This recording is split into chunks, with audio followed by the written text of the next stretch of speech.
विद्यार्थियों, आज की इस कक्षा में आप पढ़ने वाले हैं आपकी पाठ्य पुस्तक शैमुसी द्वितीयोः भाग का नवमः पाठ, नवा पाठ, जिसका शीर्षक है सूक्तयः।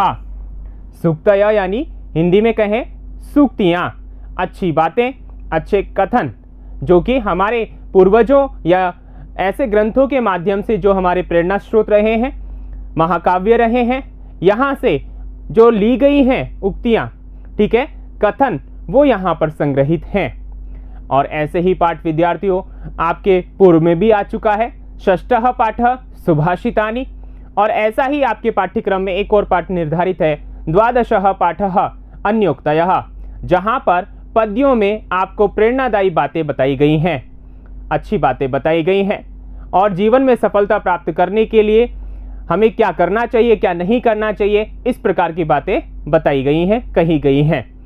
तो विद्यार्थियों, यहाँ पर यह जो पाठ है, नवा पाठ, ठीक है, सूक्तयः, ठीक है, यहाँ पर इस पाठ को हम पढ़ेंगे 10 भागों में।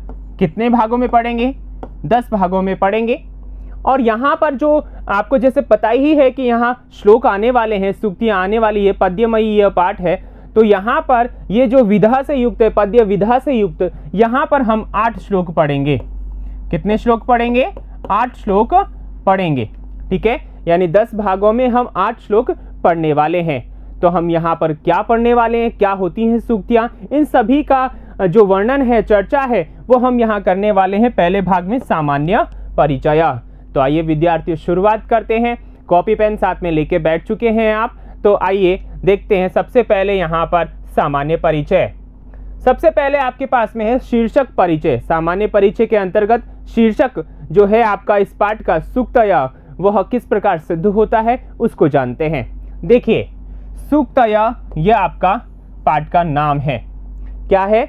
नाम, नाम कह लीजिए, ठीक है, या शीर्षकः, क्या है? नाम कह लीजिए या शीर्षकः, ठीक है, क्या है? सूक्तयः। और इसका अर्थ क्या है? तो देखिए, सुंदरा सत्यम वा उक्तिः एव सूक्तिः कथ्यते इति। सुंदर वा यानी या, सत्यम यानी सही, जो सच है, ठीक है, सार्वभौमिक सत्य है, तो जो सुंदर और सत्य है, ऐसी उक्ति ही सूक्ति कही जाती है, कहलाती है। अब यहाँ पर ये अर्थ भी आपने जान लिया। अब देखिए यहाँ पर सूक्तयः जो ये पद है, ठीक है, यहाँ संधि कौन सी है? तो यहाँ संधि की हम बात करें तो सुधन उक्तयः, ठीक है, सुधन उक्तयः। देखिए दीर्घ संधि है, यहाँ पर कौन सी संधि है? दीर्घ संधि है। कैसे है? यहाँ उ है और यहाँ उ है, दोनों मिलकर के दीर्घ हो जाते हैं, सवर्ण दीर्घ, ठीक है। तो यहाँ संधि की बात आपको स्पष्ट हो गई। अब यहाँ पर देखिए, सु तो क्या है? अपने पास में उपसर्ग है, ठीक है, जिसका अर्थ होता है सुंदर। और यहाँ पर उक्तयः, उक्ति का मतलब होता है कथन, ठीक है, उक्ति यानी कथनम, जो आपका कथन है, जो आपकी बात है, ठीक है ना, वह। और यहाँ पर उक्तयः जो है वो बहुवचन में है। किसमें है? बहुवचन में है, प्रथमा का बहुवचन है, ठीक है। तो यहाँ पर सु धन उक्तयः दीर्घ संधि हो गई। अब हम बात करते हैं समासः, समास की बात करते हैं। तो यहाँ पर देखिए, सुष्ठु उक्ति ही, जो सुंदर उक्ति है, सही उक्ति है, वही सूक्ति कहलाती है, सूक्ति ही, ठीक है ना, तो सूक्ति कहलाती है वह। तो यहाँ पर कर्मधारय समास है, ठीक है ना। अब यहाँ पर देखिए, ताह जो यहाँ लगाया, यह बताता है कि यह किसमें है? बहुवचन में है। जब हम ताह का प्रयोग करेंगे यहाँ पर, तो हमारा यह जो शीर्षक है सिद्ध हो जाता है। आ गई विद्यार्थियों बात समझ में? तो यहाँ पर सूक्ति का मतलब है अच्छी बातें, सुंदर बातें, ठीक है, सत्य बातें। आइए आगे बढ़ते हैं इसी क्रम में। संदर्भ ग्रंथ परिचय, यह जो पाठ है आपका सूक्तयः, कहाँ से लिया गया है, ठीक है, क्या इसमें बताया गया है, उसी के विषय में हम जानते हैं यहाँ पर। तो ध्यान से पढ़िए और समझिए, लिखिए। प्रस्तुतोऽयं पाठः मूलतः तमिल भाषायाः तिरुक्कुरल नामक ग्रंथात् गृहीतः अस्ति। प्रस्तुतोऽयं पाठः, प्रस्तुत यह पाठ, नवा पाठ, ठीक है, मूलतः मूल रूप से, तमिल भाषाया, तमिल भाषा का, तिरुक्कुरल, ठीक है, ये नाम ध्यान रखिएगा, तिरुकुरल नामक ग्रंथात, नामक ग्रंथ से गृहीतः अस्ति, गृहीत है अर्थात ग्रहण किया गया है, लिया गया है। ठीक है, तो यह पाठ कहाँ से लिया गया है? तिरुकुरल, ये तमिल भाषा का ग्रंथ है, यहाँ से यह पाठ लिया गया है। ठीक है, आगे देखिए, अयम ग्रंथः तमिल भाषायाः वेदः इति कथ्यते। यहाँ पर देखिए, आगे देखिए, अयम ग्रंथः तमिल भाषायाः वेदः इति कथ्यते। यह जो ग्रंथ है, कौन सा ग्रंथ? तिरुकुरल। ठीक है, तमिल भाषाया, तमिल भाषा का वेदः इति कथ्यते, वेद ऐसा कहा जाता है या इसे तमिल भाषा का वेद कहते हैं। विद्यार्थियों, वेद की बात आ गई है, यहाँ पर क्या आ गई है? वेद की बात आ गई है, तो वेद आपको मालूम होने चाहिए। ठीक है, संस्कृत भाषा में भी वेद हैं। कितने हैं? 4 वेद हैं। कौन कौन से हैं? पहला है ऋग्वेदः, ठीक है, दूसरा है यजुर्वेदः, तीसरा है सामवेदः और चौथा है अथर्ववेदः। ठीक है, ये 4 वेद हैं संस्कृत भाषा के। ठीक है, और तमिल भाषा का जो वेद है वो किसे कहा गया है? तिरुकुरल को। आ गई बात समझ में? तो ये भी आपको ध्यान रखना है और ये भी ध्यान रखना है। आइए आगे बात करते हैं। अस्य ग्रंथस्य प्रणेता कविः तिरुवल्लुवरः वर्तते। अस्य ग्रंथस्य, इस ग्रंथ का, किस ग्रंथ का? तिरुकुरल। ठीक है, प्रणेता यानी कि रचने वाला कवि ही, ठीक है ना, कौन है? तिरुवल्लुवरः वर्तते, तिरुवल्लुवर है। कौन है? तिरुवल्लुवर। आगे बात समझ में? देखिए, ग्रंथ का नाम है तिरुकुरल और इसके रचनाकार जो है, कवि है तिरुवल्लुवर। ठीक है, अस्य कालः प्रथम शताब्दी स्वीकृतः अस्ति। इसका काल यानी कि समय, ये कब हुए? तो ये प्रथम शताब्दी यानी कि इनका जो समय स्वीकार किया गया है वो पहली शताब्दी स्वीकार किया गया है। किनका? इनका, तिरुवल्लुवरः, इनका। ठीक है, आगे देखिए, तिरु शब्दः श्रीवाचकः। तिरुकुरल इति पदस्य अभिप्रायः अस्ति श्रियायुक्तं कुरल छन्दः अथवा श्रेयायुक्ता वाणी इति। अर्थात इसका अर्थ क्या है?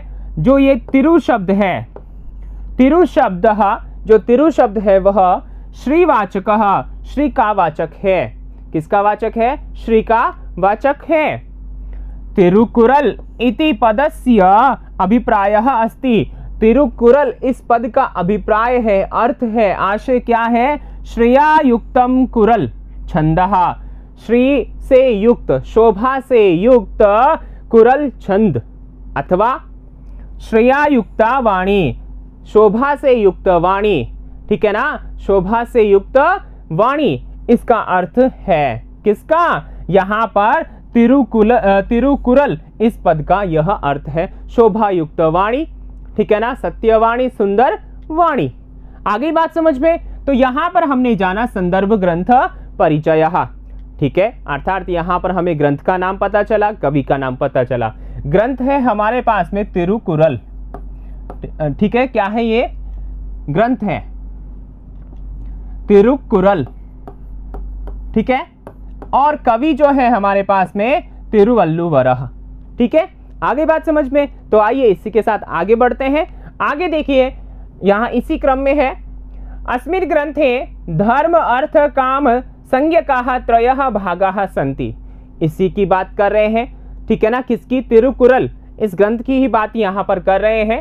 तो यहाँ अस्मिन् ग्रंथे यानी इस ग्रंथ में धर्म अर्थ काम संज्ञका यानी नाम वाले संज्ञा से युक्त त्रयः भागाः सन्ति। त्रयः भागाः सन्ति, 3 भाग है। कितने भाग है यहाँ पर? 3 भाग है। ठीक है ना, अपने जो ग्रंथ का नाम है तिरुकुरल, ये आपके ग्रंथ का नाम है। ठीक है, और यहाँ इस ग्रंथ में 1, 2 और 3 ये जो है वो भाग है। त्रयाणाम भागानाम पद्य संख्या 1330 इति अस्ति।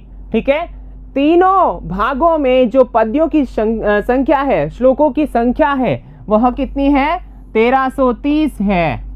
और विद्यार्थियों, हम इस पाठ में कितने श्लोक पढ़ने वाले हैं, कितने पद्य पढ़ने वाले हैं? 8। कितने? 8 पढ़ने वाले हैं। यानी कि प्रस्तुत पाठे अष्टौ श्लोकाः सन्ति। ठीक है, प्रस्तुत पाठ में कितने श्लोक हैं? 8 श्लोक हम यहां पर पढ़ने वाले हैं। अस्मिन् ग्रंथे सकल मानव जाते कृते जीवनोपयोगी सत्यम प्रतिपादितम अस्ति। यहां पर क्या प्रतिपादित किया गया है? इस ग्रंथ के तीनों भागों में सकल मानव जाते, जो पूरी मानव जाति है उसके, कृते यानी के लिए, उसके लिए, मानव जाति के लिए जीवनोपयोगी सत्यम, जीवन के उपयोग के लिए, जीवन जीने के लिए जो सत्य की आवश्यकता होती है, उस सत्य को प्रतिपादितम अस्ति, प्रतिपादित किया गया है, उसको बताया गया है कि मानव को जीवन यापन करने के लिए किन किन सत्यों का समझना चाहिए, किन किन सत्यों को अपनाना चाहिए, उनकी जानकारी उन्हें होनी चाहिए। ठीक है ना, इसके विषय में यहाँ पर बताया गया है। कहाँ बताया गया है विद्यार्थियों? तिरुक्कुरल। ठीक है, इनके कवि का नाम क्या है इस ग्रंथ के? तिरुवल्लुवरः। कितने भाग है इसमें?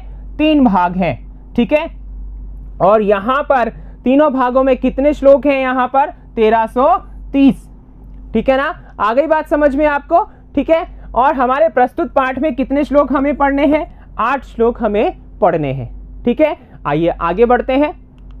आगे देखिए, पाठ परिचय, पाठ का परिचय, यानी कि इस पाठ में हम क्या पढ़ने वाले हैं, 8 श्लोकों में हम क्या पढ़ने वाले हैं।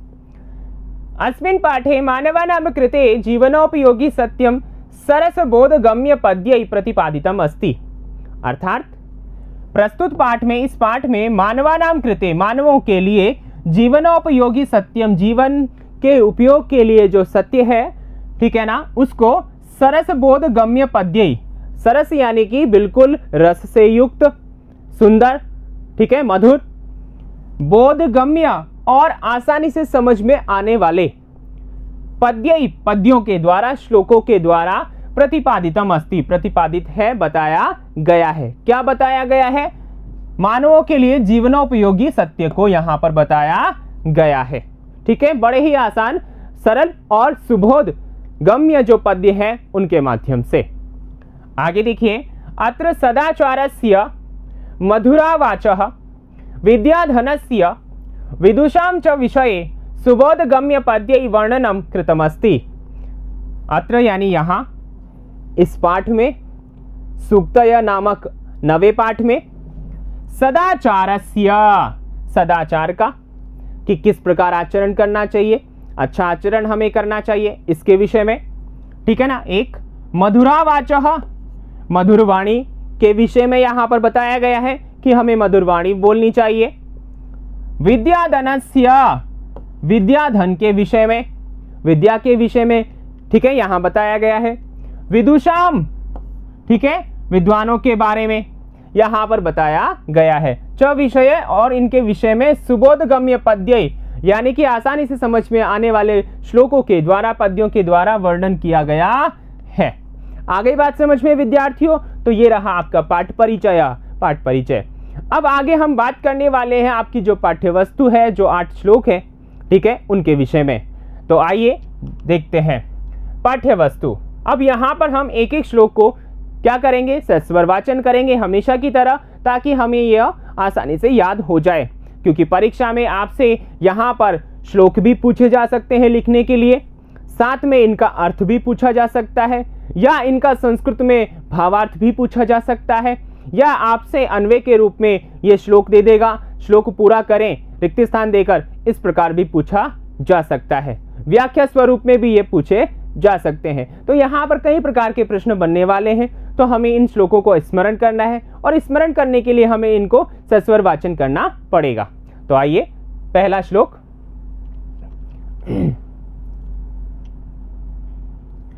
पिता यच्छति पुत्रस्य पुत्राय बाल्ये विद्याधनं महत् पितास्य किं तपस्तेपे इत्युक्तिस्तत्कृतज्ञता अवक्रता यथा चित्ते तथा वाची भवेद्यदि तदेवाहुमहात्मानः समत्वम् इति तथ्यता त्यक्त्वा धर्मप्रदां वाचं परुषां योऽभ्युदीरयेत् परित्यज्य फलं पक्वं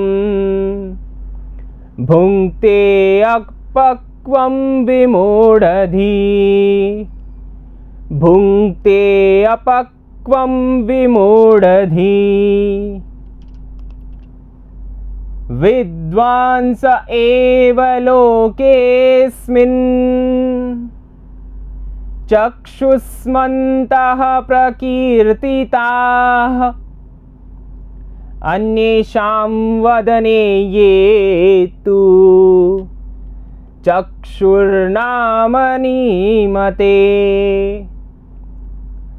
यत् प्रोक्तं येन केनापि तस्य तत्त्वार्थनिर्णय कर्तुं शक्यो भवेत् येन